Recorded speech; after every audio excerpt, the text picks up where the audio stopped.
Olá, seja bem-vindo a mais um episódio do podcast dedicado às eleições autárquicas de 2025, numa produção conjunta do Jornal do Ave e do Jornal Entre Margens. Neste conjunto de entrevistas aos candidatos à Câmara Municipal de Santo Tirso, iremos ouvir e dar voz aos protagonistas a caminho das autárquicas, com o objetivo de promover um debate público informado e esclarecedor. Connosco temos um economista e empresário na área de projetos de investimento, auditoria e fiscalidade, e nos últimos anos executou vários projetos no âmbito do PRR.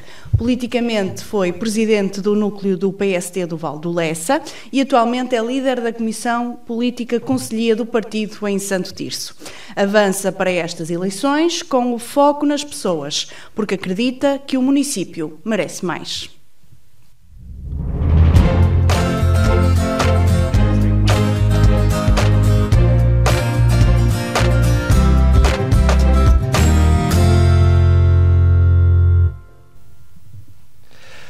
Ricardo Pereira, candidato da coligação Juntos por Santo Tirso, muito obrigado por ter aceitado o nosso convite.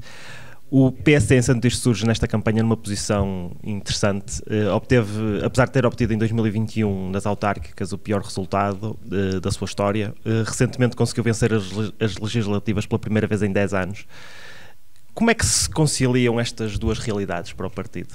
A caminho das autárquicas no outono. Bem, antes de mais, agradeço o vosso convite para estar aqui hoje neste podcast, neste novo formato que tenta aproximar a política aos cidadãos. E em relação aos resultados propriamente ditos das últimas legislativas, comparando com as autárquicas, que no fundo era aquilo que estávamos a pedir que se fizesse uma análise, em primeiro lugar, obviamente que são eleições distintas, completamente distintas. As eleições legislativas têm um foco e as autárquicas é um foco nas pessoas e nos projetos políticos. E obviamente que nós não podemos embandeirar, se assim pudermos dizer, aquilo que foi o resultado obtido em Santo Tirso. Obviamente também não posso ser hipócrita e dizer que não nos dá alguma confiança e algum conforto. É verdade, é sempre preferível ganhar do que perder. Mas também não podemos esquecer, e eu não me esqueço, que desde de 1980 foi a vitória mais expressiva que tivemos no nosso concelho. E isso, obviamente, também é algum sinal das novas formas de pensar, daquilo tudo que é a comunicação social, daquilo que são as redes sociais, e que, no fundo, temos percebido e aproximado todas as pessoas àquilo que são as ideias dos partidos políticos, nomeadamente para as legislativas e dos eleitos à Assembleia da República. Agora, o que aconteceu em 2021 foi, obviamente, uma forte abstenção, fazendo assim uma breve análise, foi uma forte abstenção por parte do nosso eleitorado tradicional, e que, obviamente, essa reflexão internamente já fizemos. Aliás, eu, antes de me candidatar em 2021 à liderança do PSD, fiz essa análise, porque objetivamente era extremamente importante fazê-la e perceber onde é que nós podíamos melhorar. E foi desde logo que percebi que tínhamos que ter candidatos às juntas de freguesia muito cedo, porque não podíamos deixar para a última da hora, às vezes até em agosto ou em pleno agosto, estar a apresentar candidatos às juntas de freguesia. Porque isto tem dois problemas. O primeiro é que os candidatos não conseguem ter as equipas formadas e de grande valor com eles, porque não têm tempo. Num mês ou em 2 meses ninguém monta uma candidatura. Esse é o primeiro problema. E depois o segundo é quando os nossos candidatos se aparecerem, ou qualquer candidatura que apareça tardiamente, todas as pessoas de valor em cada freguesia já estão comprometidas com alguma lista. E esse é outro dos problemas. E como tal, aquilo que eu disse em 2021, em dezembro de 2021, foi: e eu no primeiro mandato já quero ter referenciado em todas as freguesias do nosso concelho os nossos potenciais candidatos, para que numa recandidatura, como aconteceu em 23, já tivesse esse trabalho e essa preparação feita, e foi endereçar os convites para que eles começassem a montar as equipas e convidar dentro da freguesia aquelas pessoas que são de valor acrescentado e reconhecido. No fundo foi isso, e aquilo que correu mal, acredito que foi mesmo isso, foi a falta de tempo que os candidatos tiveram para estruturar a sua campanha e as suas equipas. E, objetivamente, e eu costumo e digo e afirmo, que quem ganha as eleições autárquicas para a Câmara não é só o candidato à Câmara, são mesmo as freguesias. E se nós continuarmos sem ganhar freguesias, nenhum presidente ou candidato a presidente de Câmara ganha a Câmara, porque é preciso mesmo as pessoas confiarem num projeto, confiarem na pessoa, para que o voto depois possa ser dado.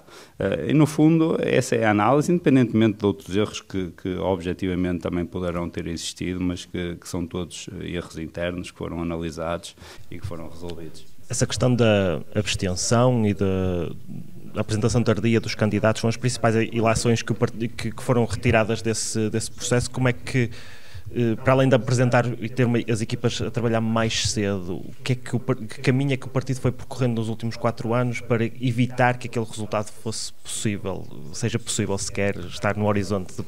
Sim, desde logo, a primeira componente é mesmo os candidatos, as pessoas. Essa é, sem dúvida, a primeira componente. Depois está no terreno. A presença em tudo aquilo que é atividade da freguesia ou do município.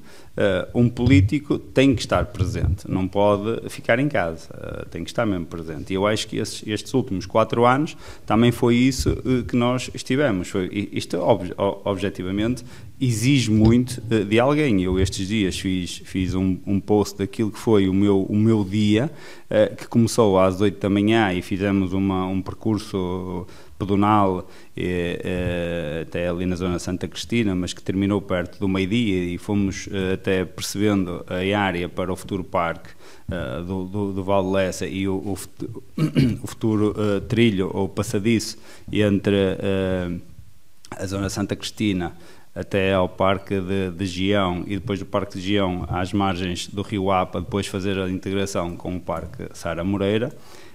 Aquilo terminei objetivamente meio-dia, meia hora, e às 4 da tarde tive logo a inauguração do Parque Pinto Leite.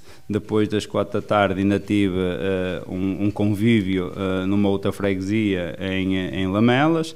Depois estive na Reguenga, na freguesia da Reguenga, na noite dos Santos Populares. Depois ainda fui à freguesia da Agrela, porque a Agrela também me diz muito, é uma freguesia que tem costelas familiares, e que não podia deixar de ir. E depois eu terminei a noite em Roriz com as marchas populares, e cheguei a casa às 3 da manhã. Isto é duro, não há dúvidas, mas um político que se preze e que queira efetivamente estar ao serviço da comunidade tem que passar por estas provações, e sem problema nenhum, porque eu estou não por algum interesse, mas por servir, e quem anda por gosto não cansa, não é? O PSD seguiu a estratégia adotada desde 2013, em que firmou primeiro coligação com o PPM, depois nas 2 seguintes com o CDS, desta vez vai com a Iniciativa Liberal, e de forma surpreendente não conta com o CDS. Eu dividi esta pergunta em 2 partes. Primeiro, o que é que correu mal na negociação para o CDS ter rompido com o acordo?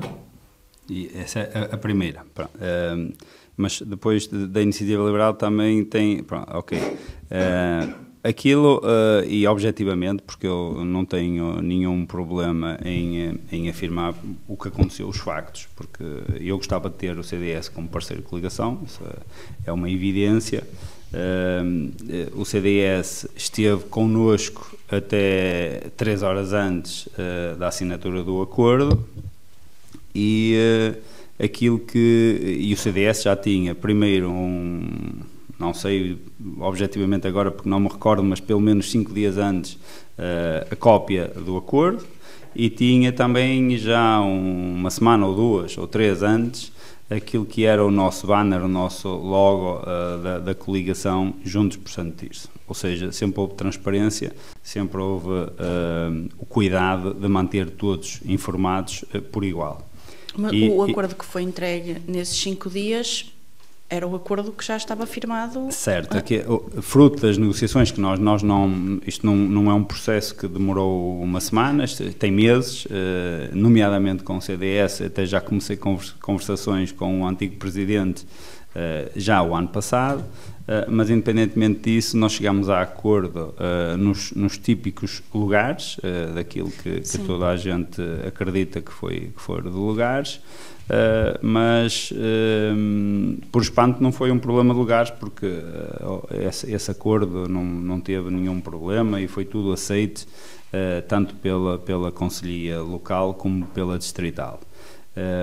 O que criou aqui algum problema foi realmente a posição das siglas dos partidos. Foi o único problema, porque e o CDS informa-me que começa a criar algum desconforto no dia anterior, na segunda-feira, pelas 11 da noite. É aqui que começa a dizer, mas nós devíamos estar com a sigla à frente da Iniciativa Liberal, devia ser PSD, CDS, Iniciativa Liberal, e não PSD, IL e CDS. Isto começou a criar algum desconforto, e ao qual eu respondi que já estavam e já sabiam desse problema, nunca o tinham manifestado, e que realmente, para mim, nessa noite foi uma surpresa, em véspera da assinatura do acordo. E, em bom rigor, o que aconteceu é que depois, fruto disso, e nós entendemos que a representatividade, isto não tem a ver por capricho, não foi porque eu disse que era assim, ou alguém disse que era assim, ou que tinha de ser assim, não é nada disso, foi por representatividade de votação de partidos da última eleição. E, objetivamente, nós não temos um ponto comparativo dos votos expressos do CDS no município de Santo Tirso, não temos, e o último que temos, salvo erro, remonta a 2022 para as legislativas, que é uma votação inferior a 500 votos. E foi por esse comparativo que nós colocámos as siglas da coligação. Pronto, e depois aquilo que a Presidente do partido me informou já no próprio dia, às 14 horas, é que não havia acordo. Ela não disse no e-mail que me transmite expressamente que é sobre isso, diz que não estavam reunidas as condições, até pela nacional do CDS e pela distrital, para a assinatura do acordo. E eu fiquei muito triste, não posso esconder, como é lógico, porque era um objetivo, mas eles decidiram, e eu, como disse na minha entrevista da assinatura do acordo, eu sou um homem de compromissos e o compromisso seguiu, e respeitei a decisão do CDS e continuarei a respeitar. Não são no fundo, adversários ou inimigos, temos uma linha de pensamento muito similar, e pronto, lamento só que o desfecho tenha sido este, e a vida continua. E o que é que a Iniciativa Liberal traz de benéfico para esta coligação? É isso, a Iniciativa Liberal, além das propostas um pouco mais liberais que nós vamos incluir no nosso programa eleitoral, conjuga-se tanto pelas propostas, mas como um adicionar valor jovem, e aqui se calhar alguma irreverência também à coligação. E no fundo foram as duas situações que, conjugadas, são jovens com muito valor também, jovens com visão e que sabem também o que pretendem para o nosso município, e objetivamente foi um match perfeito naquilo que é a nossa ideia para o nosso município, porque todos contam, quer dizer, nós não podemos excluir ninguém só porque pensa ligeiramente diferente daquilo que é a nossa maneira de pensar. Mas no fundo foi isso. Eles apresentaram o manifesto deles que queriam ver incluídos. Obviamente que houve também alguma atribuição de lugares, normal e natural, não há nada e foi um processo muito mais rápido, transparente e que chegou a bom porto, como todos sabemos. E estou muito feliz, muito contente, e eles têm sido um parceiro importantíssimo naquilo que é também o nosso caminho atual. Quando olhem em retrospectiva para este mandato, para a atuação do Executivo da Câmara Municipal, o que é que lhe salta à vista? Como é que avalia a prestação do Presidente de Câmara? Sim, eu gostava mais, objetivamente, de falar naquilo que é as minhas ideias para o Conselho, mas eu não gosto de fugir a nenhuma pergunta e para lá em casa e quem nos ouve e vê. Vamos primeiro identificar problemas certo. E depois apresentar as soluções, não é? Sim, mas os problemas são mais que muitos e desde logo nós, infelizmente, o Executivo acusava o PSD de só aparecer de 4 em 4 anos e agora vemos precisamente o oposto, que é um Executivo que só aparece de 4 em 4 anos, só se lembra que há obra para executar de 4 em 4 anos. E basta ver a situação das ruas que estavam e que estão a alcatroar agora, a pintá-las, como o povo costuma dizer, para tapar os olhos e para dizer que fizeram alguma coisa. Em termos de obras estruturantes para o nosso município, falhou muito, falhou desde logo na habitação. A habitação no nosso município, e estamos a falar de um Executivo que já lá está desde 2018, não estávamos a falar de um Executivo com 4 anos, estamos a falar de um Executivo já com 7 anos. E isto reveste de maior importância, que é a inoperância que teve o Presidente de Câmara e o Executivo, no fundo, em resolver problemas que são fundamentais. Isto eu falo na habitação, mas podia falar, por exemplo, no saneamento ou na água e no abastecimento de água, não é? São 2 ou 3 pontos que são importantes, que se calhar, lá está, não dá votos, é importante agora ir para a Malafaia e gastar aqui 300 mil euros, mas esquecer-se daquilo que é a estrutura e daquilo que é o básico, e nós não temos o básico, e isto é importante nós percebermos.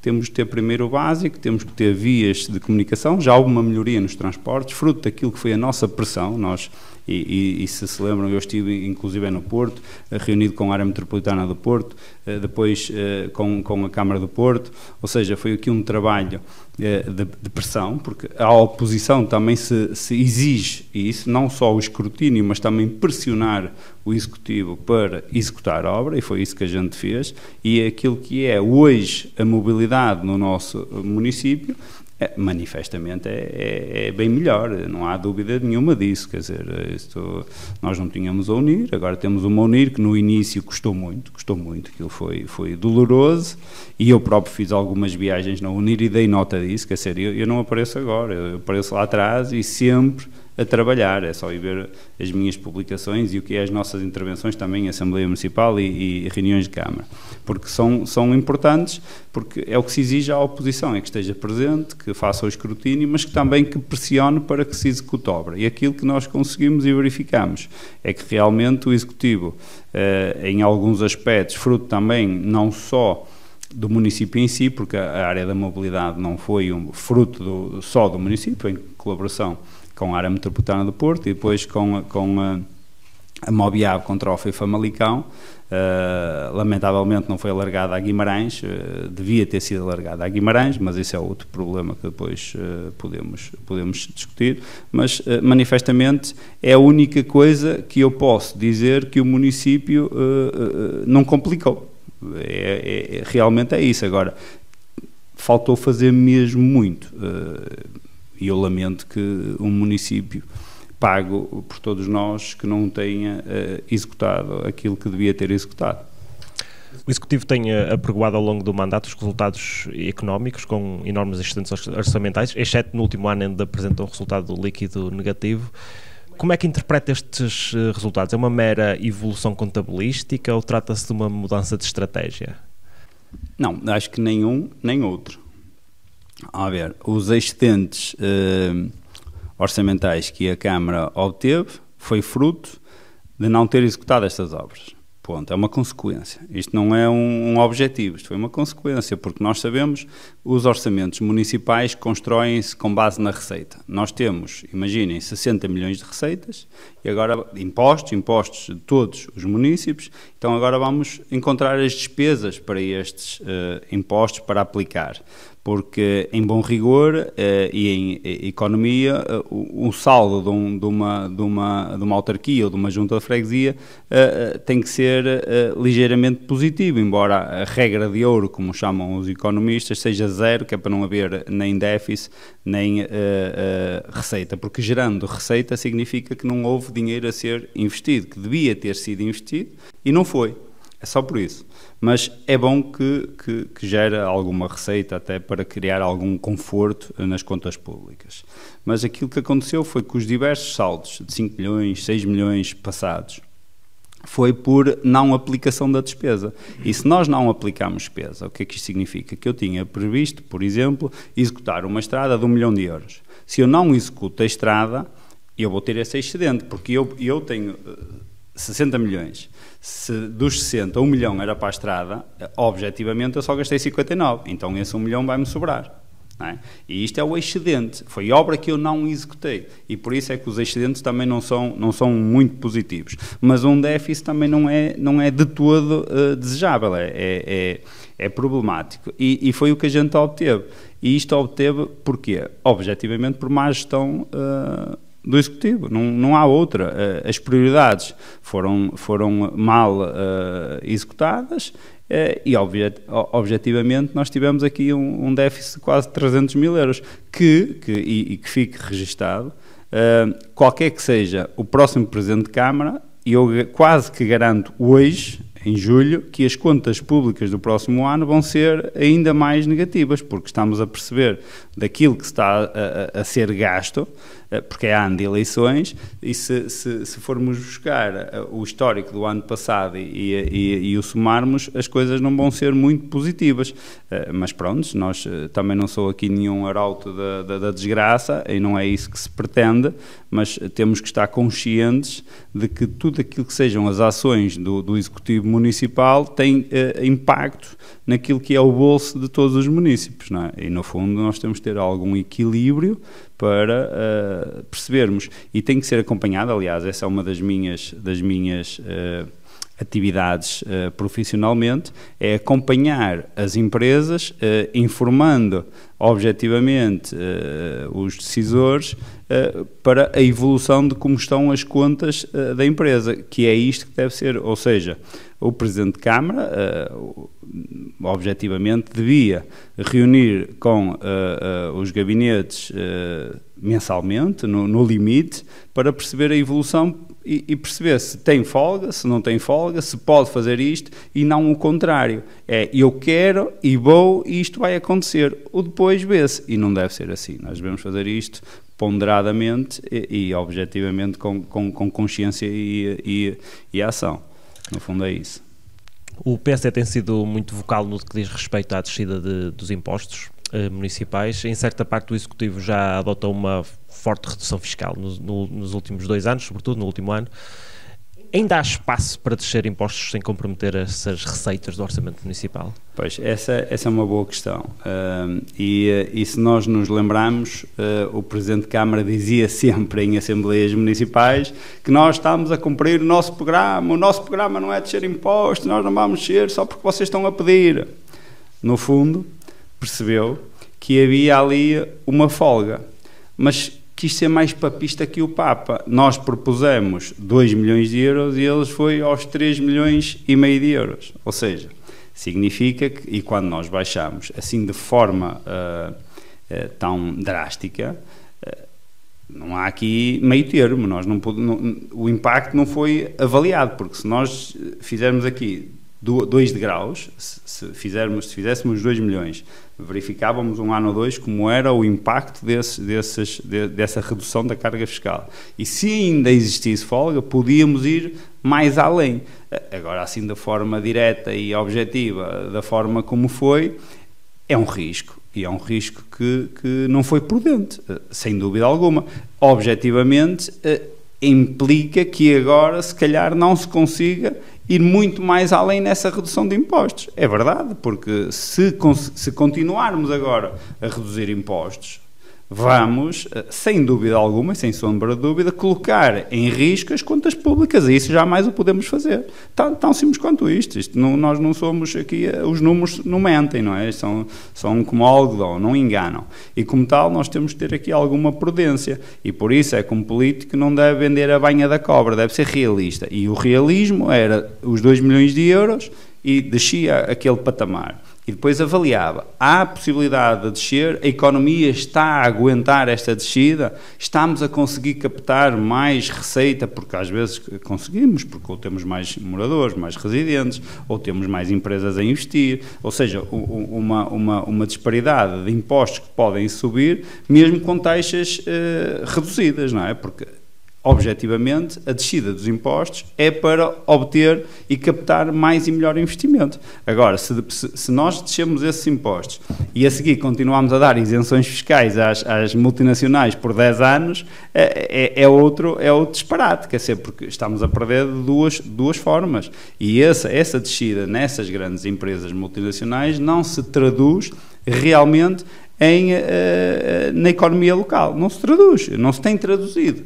Não é? E nós temos que perceber também que temos que ter aqui uma linha de atuação que seja equilibrada e moderada, coisa que não tem acontecido. Não é? Falamos então das soluções que propõe. Que áreas de atuação definiu como prioritárias? Sim, desde logo a habitação.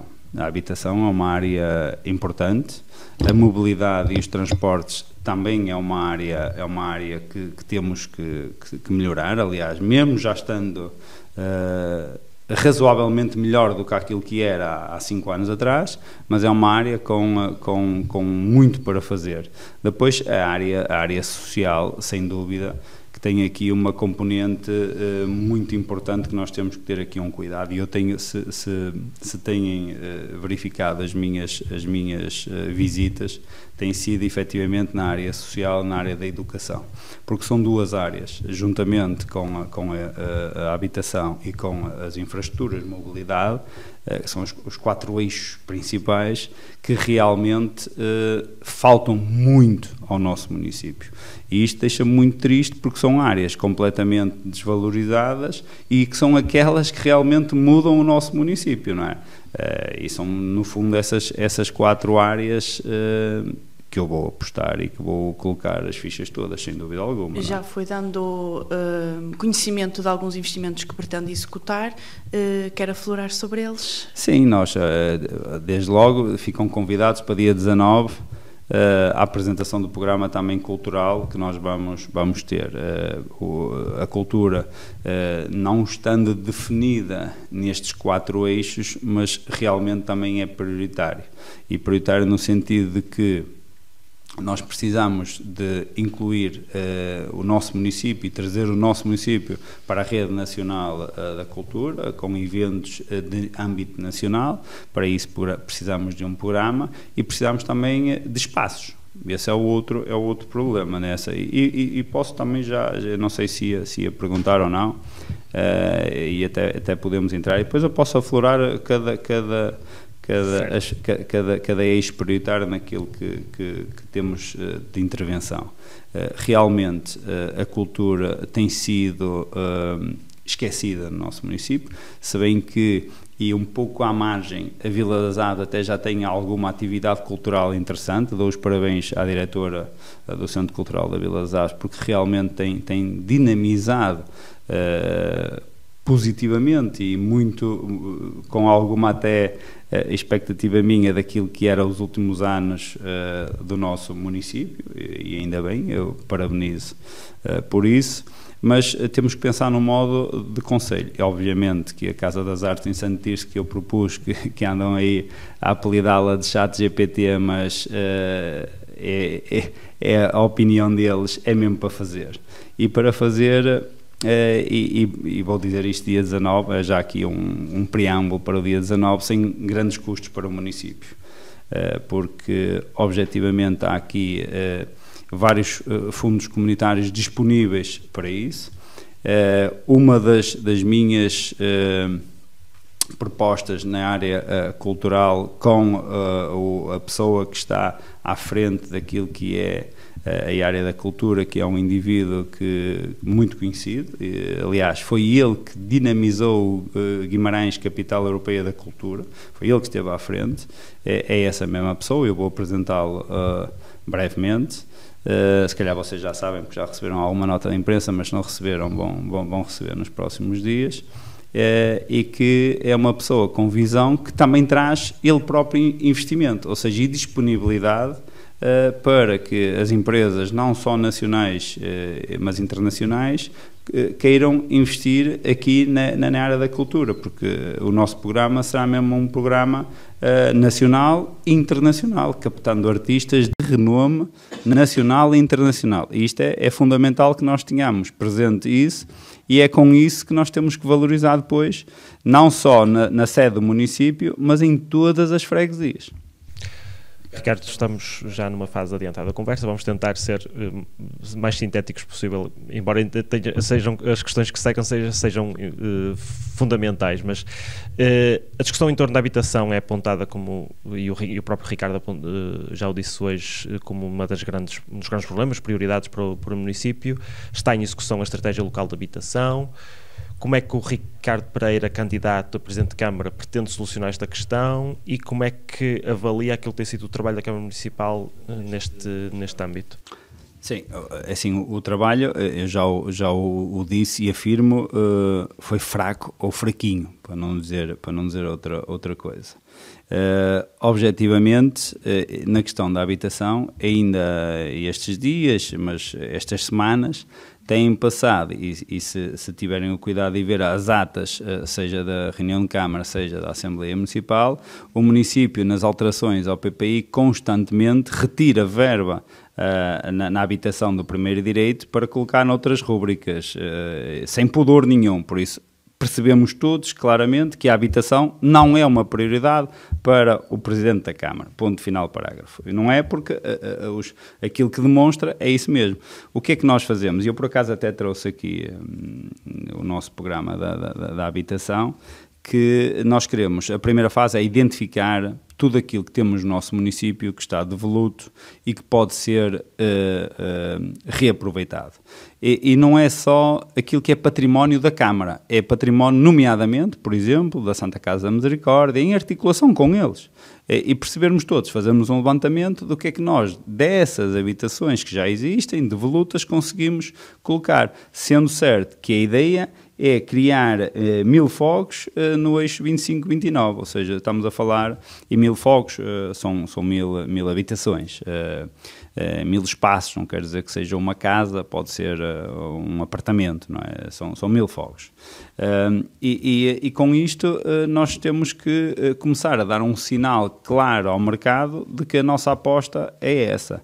Objetivamente também tem que passar pela criação e disponibilização de terrenos infraestruturados para que, vendidos a baixo custo, para que lotes, um loteamento, para que as pessoas, os munícipes, possam comprar, adquirir o seu espaço, 300 metros, 400 metros, e depois construir a sua habitação, porque nós temos perdido isso também no nosso município. Há 15 anos atrás tínhamos alguns loteamentos, até feitos pela Câmara, que depois eram vendidos e as pessoas podiam construir. Isso caiu completamente por terra e pronto, isso desapareceu. E essa também é realmente outra em linha, porque nunca é uma solução única, e claro, continuar com a habitação social, se bem que a classe média hoje sofre muito com a falta de habitação. E as minhas filhas, principalmente a mais velha que tem 19 anos, realmente eu não sei, daqui a 1 ano ou 2, se quiser uma casa,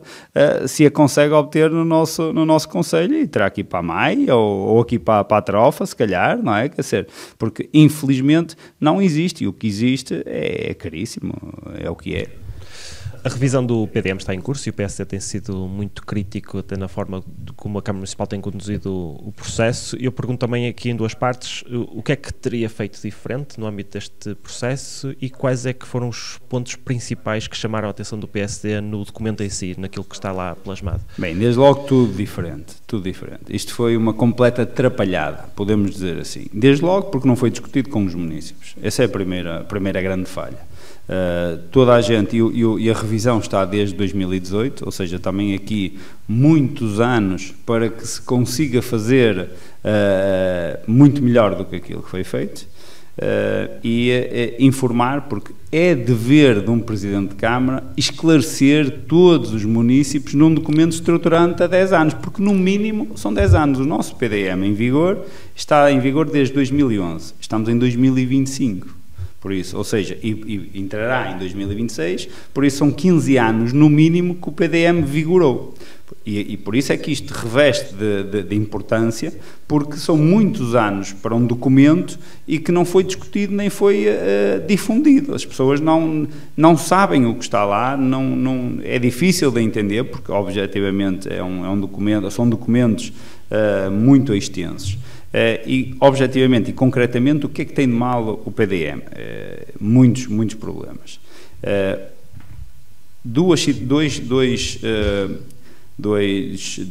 linhas de ação diferentes. A primeira é o Val de Lessa, que são 300 hectares que vão desaparecer em termos de área agrícola e de reserva ecológica, para dar origem a uma zona industrial. Essa é a primeira nota. E 300 hectares, estamos a falar de 300 campos de futebol. Não é brincadeira. Em 2017, quando tivemos a proposta de 150 hectares, que é o Carmo e a Trindade, veio tudo, e fazer manifestos, entregar manifestos nas casas, e aquilo foi um Deus me livre. E agora estamos a falar de 300 campos de futebol, que é o dobro, e nem uma única palavra. Isto é grave, isto não é sério. Isto não é sério.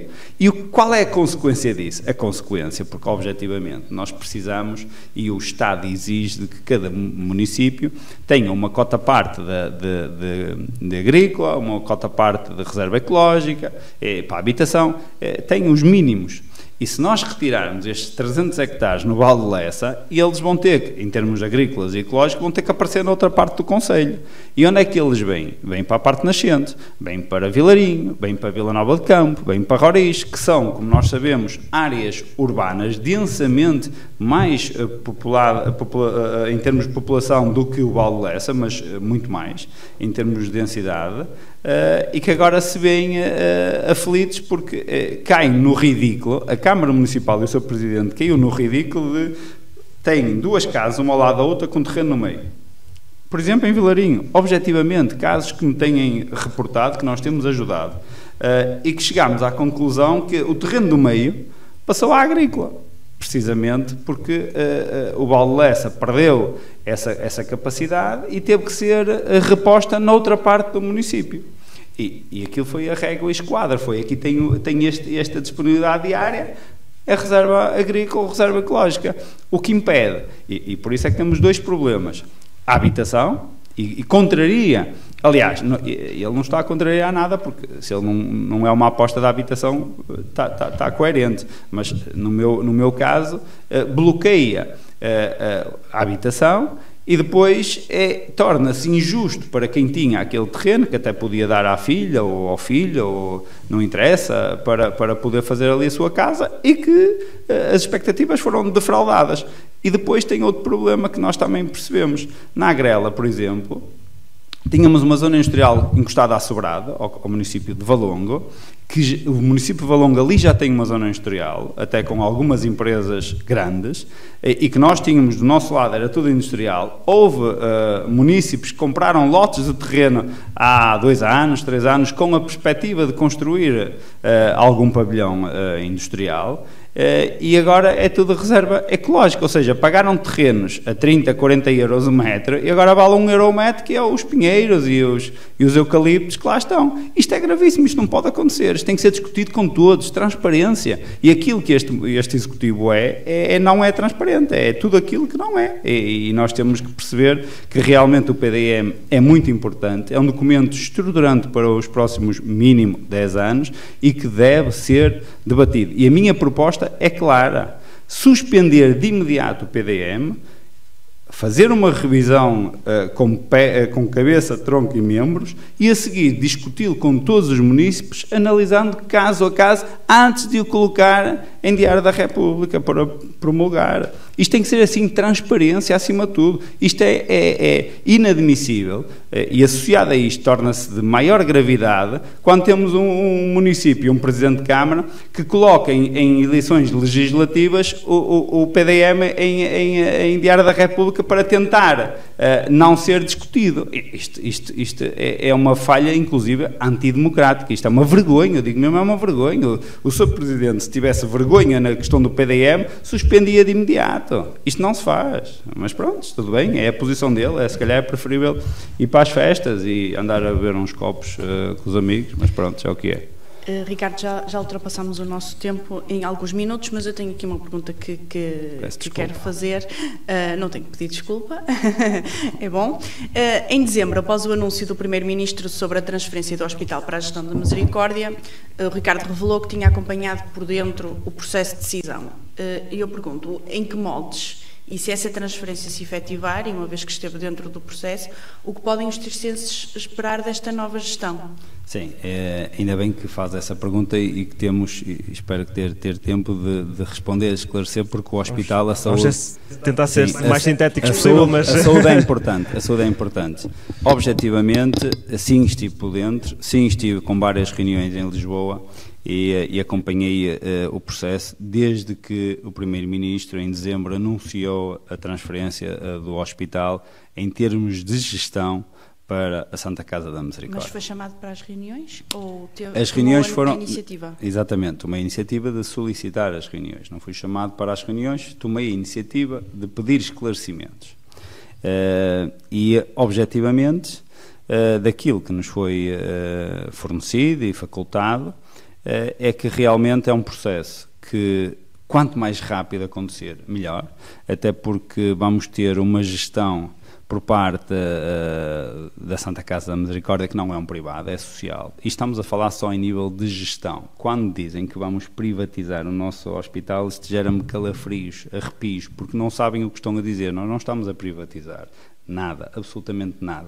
Quem privatizou foi na época de 1974, com aquela onda de nacionalizações para o Estado que retirou o hospital à Misericórdia. Porque o hospital continua, o edifício continua a ser da Misericórdia, com uma gestão do Estado. E aquilo que se pretende, neste momento, é que continue assim, mas a gestão seja feita pela Santa Casa da Misericórdia. O que é que nós temos de ganhos, que é isso que importa a todos os munícipes? Como nós sabemos, a perda de valências no nosso hospital, desde 2000, foi em catadupa, foi desaparecendo tudo, independentemente de quem estava no governo, foi desaparecendo tudo. Há uma coisa que é certa, em Santo Tirso tivemos sempre o mesmo partido nesse desaparecimento de valências. Nunca tivemos o PSD a governar, por isso também não podemos apontar aqui nada ao PSD sobre isso.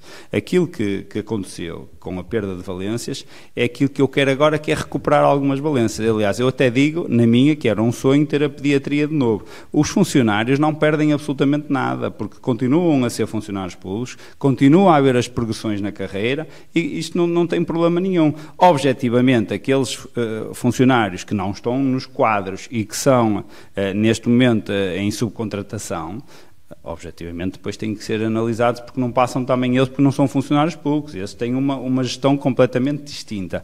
Aqui, aquilo que o Sr. Presidente também da Câmara apregou, de que agora vamos reduzir aqui 25%, isso também não é verdade, porque se nós formos sérios, basta a Misericórdia ser, eu digo o contrário, 25% mais produtiva, que não precisa fazer corte nenhum. Mas no estudo diz que é preciso cortar 25%, certo? Não, em termos de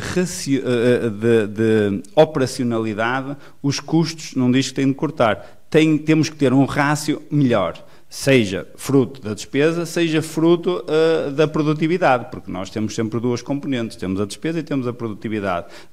Se nós quisermos vender a ideia de que temos de cortar, como tem vendido toda a esquerda, desde o Bloco de Esquerda ao Partido Comunista Português e inclusive ao Partido Socialista, essa é uma retórica, e eu não vou discutir. A parte principal da solução é que nós temos que aumentar aqui, objetivamente, a produtividade. O que é aumentar a produtividade? É que se fazemos 10 consultas por dia, temos que fazer 12. Se fazermos 2 análises, temos que fazer 3. É isto, em termos de produtividade, não é horas. Mas não pode resultar ou não pode acabar por ser tentador pegar naqueles funcionários que não são do quadro, como os tarefeiros e como especialistas que estão a recibos verdes, não continuar com os seus serviços para conseguir esses 25% de rácio? Não, porque esses estão à parte. Como disse, não são funcionários públicos. Isso são custos adicionais que o hospital incorre, que não tem, é uma opção do hospital. Isso não, e é assim, se esses tarefeiros são necessários para executar essa tarefa, ninguém os pode dispensar. A mim preocupa mais quando o Partido Comunista Português, porque não foi o PSD que anunciou que era a 31 de março a transferência do hospital, foi o PCP que anunciou, não fomos nós. Ao anunciar isso, eles deviam ter alguma informação que eu não tinha, é verdade, e anunciam isso. E o que é que se dá dentro do hospital, do Centro Hospitalar de Médio Ave, em Santo Tirso, que isso é mais, para mim é que é mais grave, é que começaram-se a retirar equipamentos e a levá-los para Famalicão, para 2 armazéns, para deixar o nosso hospital vazio de equipamentos. Isto para mim é que é mais grave, ou seja, bloqueando o acesso à saúde a todos os nossos municípios. Para mim isto é grave. Não é grave se o tarefeiro vai ou não vai ter as condições, porque, como sabemos, uma pessoa que está a contrato tem a durabilidade que estiver no contrato e depois tem que ser analisado, como é lógico, em todo o lado, seja no privado, seja no público, é assim que funciona.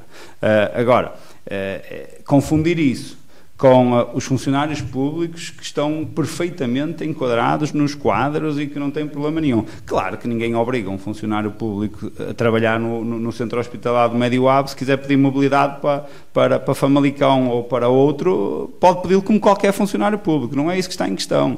O que está em questão é que realmente há uma proteção dos funcionários públicos, há uma melhoria dos serviços prestados à população, há efetivamente retoma de valências que foram perdidas e por essa retoma de valências perdidas é que nós vamos ser mais produtivos. Lá está.